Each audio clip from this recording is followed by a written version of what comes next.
D'accord, donc on continue. Donc si vous voulez, on peut liser la préface, d'accord? Euh, Attendez une minute. Alors, la dimension internationale de l'activité économique, c'est aujourd'hui un effet acquis. Alors, le panier de la ménagère contient des biens produits à l'étranger. Telle firme importe des matières premières et des produits semi-finis. Alors, telle autre exporte une partie de sa production. Donc, donc c'est les habitudes, si vous voulez, quotidiennes des pays, d'accord?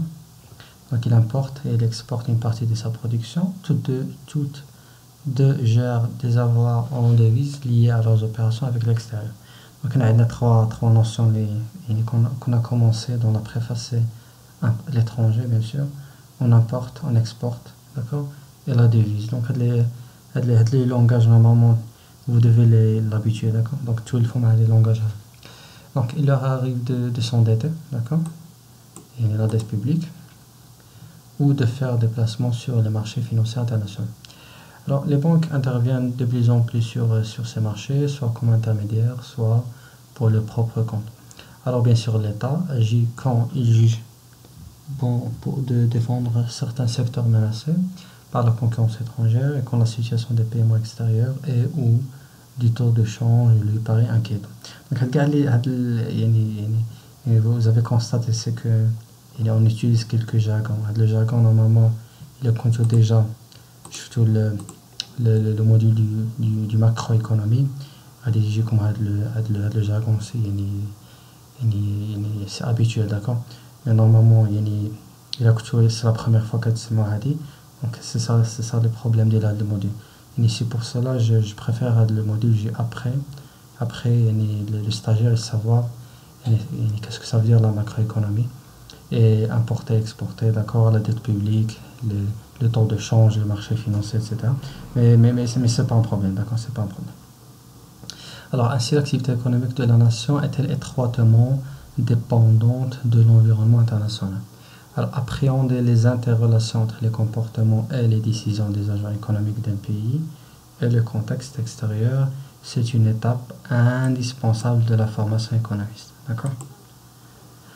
Alors, le but de ce manuel, bien sûr de ce support, est de fournir les éléments de base permettant la compréhension des mécanismes qui gouvernent l'organisation des relations économiques internationales et la place, bien sûr, du Maroc dans ce contexte. C'est ça notre but, le module. Alors, on va commencer le chapitre 1, qui est Introduction à l'environnement via économie internationale. Alors, on va voir les points suivants. Qu'est-ce que l'économie internationale, bien sûr? Toujours, on commence avec la définition du module. Alors, après, on va voir quelques notions concernant l'économie internationale, surtout les gains de change, les structures des échanges, la balance commerciale et la balance de paiement, et la coordination des politiques économiques, et à la fin, les champs principaux de l'économie internationale. Alors, l'économie internationale, c'est quoi? C'est l'étude des interdépendances entre économies nationales. Donc, le contraire, que vous connaissez la microéconomie ou bien l'économie interne, si vous voulez, c'est qu'on intéresse aux agents économiques, la différence entre les problèmes du marché, des agents économiques, etc. Mais le module on s'intéresse des économies nationales. On va comparer les pays, si vous voulez, d'accord, les territoires. Alors, ces interdépendances, les interdépendances prennent la forme des flux. Donc on va étudier les flux entre les pays, d'accord? Les interdépendances sont présentées par des flux. Des flux peut être monétaires ou bien non monétaires, d'accord? Il y a des flux seulement les transactions monétaires. Il faudrait reconnaître les transactions de biens ou bien de services, d'accord? Des échanges d'actifs financiers, des migrations ou encore d'investissements directs à l'étranger, ce qu'on appelle les IDE, d'accord? Alors, l'étude de l'économie internationale utilise les mêmes méthodes analytiques que les autres champs de l'économie, d'accord? Donc, on a les autres champs, les disciplines, les catastrophes de l'économie, la microéconomie, la finance, la comptabilité. Donc on a les sciences les autres champs d'économie. Donc on a la même chose pour l'environnement international. On va étudier les champs en détail. Alors en particulier les comportements des agents participants au marché international sont dictés par les mêmes motifs que pour les transactions sur les marchés domestiques. Alors, l'analyse des relations économiques internationales est souvent présentée comme le point de départ de la science économique moderne. Les historiens de la pensée économique décrivent l'essai de la philosophe écossais David Hume. Donc, David Hume, c'est un philosophe, d'accord. À l'époque, on parle plus gars de le mot économiste. Donc, le mot économiste. Donc, à l'époque, les philosophes, les écrivains, les penseurs, etc. Donc, David Hume, c'est un philosophe qui a un livre qui s'appelle Of the Balance of Trade. C'est la première fois qu'il a exposé le mot économie internationale, d'accord. Et sa publication de ce livre date de 1758. Donc, le contexte de l'économie internationale, on a بدينا فيه depuis des siècles, très très très longtemps. Et sont environ 20 ans avant le livre d'Adam Smith, la richesse des Nations Unies. Donc, avant l'école classique. Donc, la naissance de l'homme il est très très très ancien. D'accord. Alors, depuis la moitié du 19e siècle jusqu'au début de la Première Guerre mondiale, l'industrialisation de l'Occident a été marquée par une très large ouverture internationale, mais l'essor du commerce, des flux monétaires et des investissements transfrontaliers lient aujourd'hui les nations plus étroitement. D'accord. Donc, le monde est devenu plus étroit. Comme après, avec la problématique du le 18e siècle, 17e siècle et 19e siècle. Le monde est devenu plus en plus étroit. D'accord. Donc, le commerce, surtout le commerce international est devenu plus facile.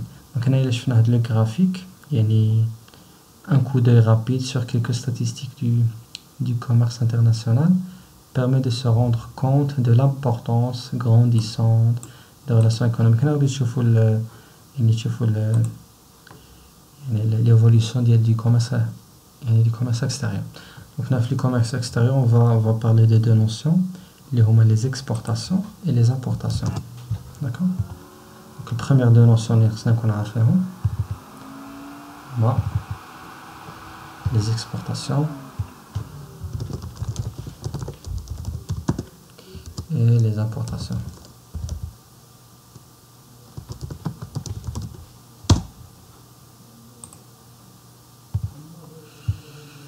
Donc, les deux notions, les exportations, c'est-à-dire le pays, qu'est-ce qu'il exporte, et les importations, qu'est-ce qu'il importe,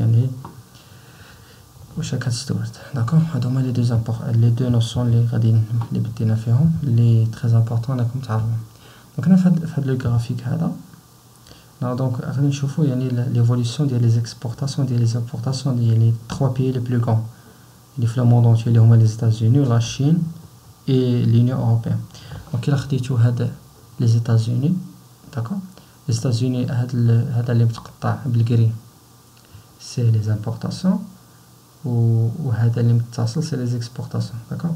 Donc on a de 1967 à 2015 كاينه une évolution, d'accord. كاينه c'est une évolution اللي كتشوفوها غير بهذا un coup d'œil كتبان لكم بلي كاينه واحد une évolution apparente, d'accord. Que ce soit بالنسبه les États-Unis, que ce soit بالنسبه la Chine بالبلو, la Chine est très très راه باين, d'accord. Même pas 10% حتى presque 40%, d'accord. Presque 4 fois, d'accord. Et même chose بالنسبه la zone de l'Europe, d'accord. Donc, il y a une évolution depuis 1967 à 2015 concernant l'économie internationale de façon générale. D'accord. Alors, on a un autre graphique qui représente ce qu'on appelle le taux d'ouverture. Alors, le taux d'ouverture, c'est les exportations plus les importations sur deux, c'est-à-dire la moyenne des deux éléments. Alors, pondéré au PIB, et pondéré à la richesse créée par un pays, sur le PIB, fois 100. Donc, c'est un taux qui représente le poids des exportations et les importations par rapport au PIB, d'accord. parce que le contexte de l'économie internationale, toujours on pondère les éléments, les grandeurs par rapport au PIB, et par rapport à la richesse créée par un pays. Donc, on a le taux d'ouverture, après la dernière chapitre. Ce que vous devez savoir, c'est que le taux d'ouverture, il représente le poids de l'économie internationale. C'est l'économie internationale, si vous voulez. Donc, le poids du commerce dans l'économie varie beaucoup d'un pays à l'autre, d'accord? Quand tu fais les États-Unis, le poids de l'économie internationale, je fais le Japon, la Chine, la France, le Canada, l'Allemagne, la Suisse et regardez la Belgique, d'accord? En règle générale, il est bien plus important pour les petits pays que pour les grands pays qui disposent d'une plus grande diversité de ressources. Donc, on a les petits pays, quand le commerce, l'économie internationale, il ne représente pas le pourcentage est très important. Parce qu'ils ont d'autres ressources parce qu'ils gèrent les dépenses des publiques, d'accord. Par contre, le petit pays, on a surtout l'Allemagne.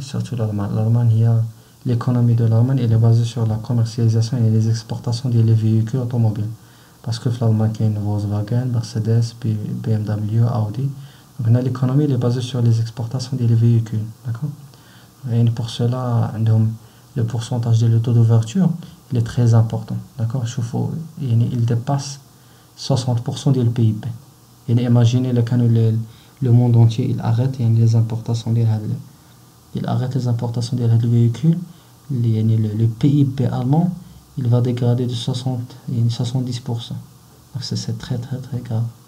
Le Belgique, c'est pire. Le Belgique, toute l'économie il dépasse 100%, c'est 160%. 160% du PIB il est basé à les exportations, les importations. Donc à dire normalement c'est un peu très difficile, c'est une mauvaise, si vous voulez, hein.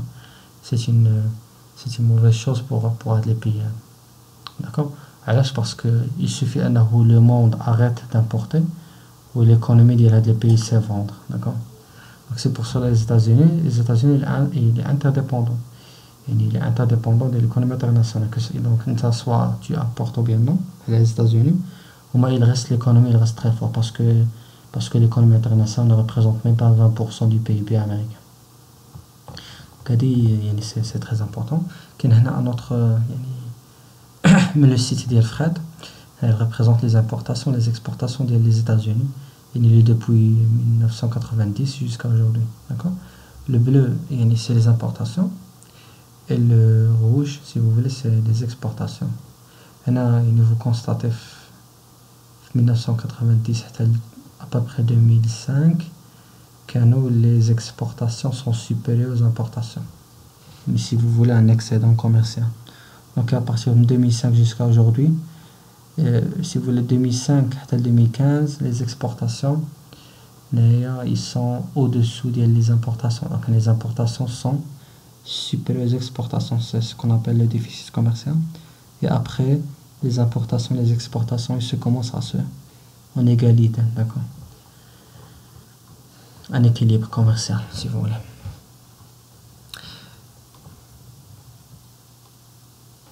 Alors, qu'est-ce que vraiment l'économie internationale? Alors, l'économie internationale étudie généralement les mêmes méthodes d'analyse que les autres branches de l'économie, les motivations, les comportements des individus, etc. D'accord. Pour l'essentiel, la dimension internationale ne modifie pas les décisions économiques, mais dès lors que les échanges engagent plusieurs pays, il faut prendre en considération certains déterminants spécifiques comme l'évolution des taux de change, la politique commerciale, etc.